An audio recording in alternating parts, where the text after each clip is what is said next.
அதானி ஷேர்ஸ்லாம் ஃபுல்லாக பயங்கரமாக க்ராஷ் ஆகிருக்கு. அது என்ன ரீசன்னு நீங்கள் எல்லோரும் ஓரளவு தெரிஞ்சிருக்கோம். ஆனால் ஃபுல்லாக டீட்டெயிலாக இருக்குன்னு தெரியாது. நான் டீட்டெயிலாக சொல்கிறேன். ஓகே அதானி க்ரீன் ஸ்டாக் பயங்கரமாக அடிபட்டிருக்கு. அதானி க்ரீன் மட்டும் இல்லை, அதானியில் எல்லா ஸ்டாக்குமே பயங்கரமாக அடிபட்டிருக்கு. குறிப்பாக அதானி க்ரீன் 18.9% டவுன் ஆகிருக்கு. இதுக்கு என்ன ரீசன்னா, நியூயார்க் டிஸ்ட்ரிக்ட் கோர்ட் வந்து அதானி மேலே 2000 கோடி லஞ்சம் கொடுத்ததான்னு கேஸ் போட்டிருக்காங்க.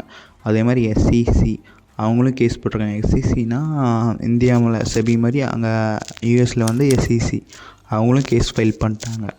இதுக்கெல்லாம் முக்கியமான காரணம் அதானி க்ரீனோட கேஸ் தான் ஃபுல்லாக போயிட்டுருக்கு. ஸோ அதை டீட்டெயிலாக பார்க்கலாம். ஃபஸ்ட்டு அதானி க்ரீன் வந்து வேர்ல்டு லார்ஜஸ்ட் சோலார் ப்ராஜெக்ட் வந்து ஜெயித்தாங்க, 45,000 கோடி.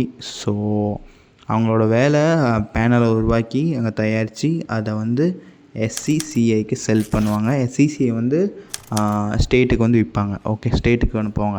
இதுதான் எஸ்சிசிஐயோட வேலை. எஸ்சிசிஐனா solar energy corporation of India. Okay, இந்த ப்ராஜெக்ட் வந்து 20 to 25 இயர்ஸ்க்கு போகும். பெரிய ப்ராஜெக்ட் போய்கிட்டே இருக்கும். ஸோ இதில் வந்து அதானிக்கு மட்டும் 16,000 கோடி ப்ராஃபிட் கிட்ட வரும்னு சொல்லி எக்ஸ்டிமேட் பண்ணாங்க. ஓகே, இதில் தான் 2000 கோடி வந்து லஞ்சமாக கொடுத்துருக்காங்கன்னு சொல்கிறாங்க. ஏன்னா எஸ்சிசிஐயில் என்ன தெரியுமா பிரச்சனை,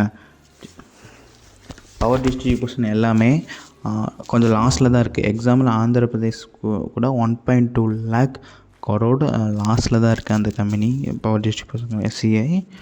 ஏன்னா க்ரீன் எனர்ஜியோட பவரும் கோல் எனர்ஜியோட பவரும் ரேட்டு வந்து ரொம்ப டிஃப்ரெண்ட்.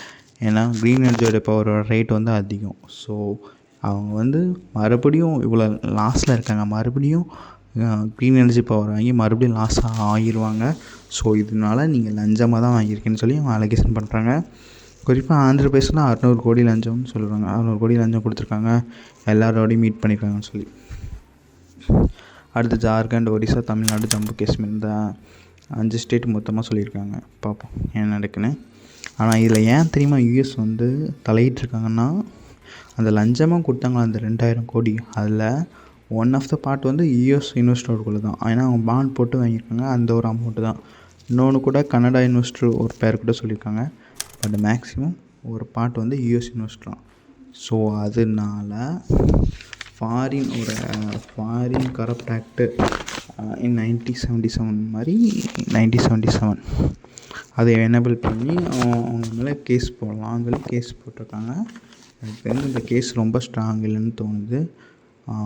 பார்ப்போம் ஃப்யூச்சரில் என்ன ஒன்று தெரில.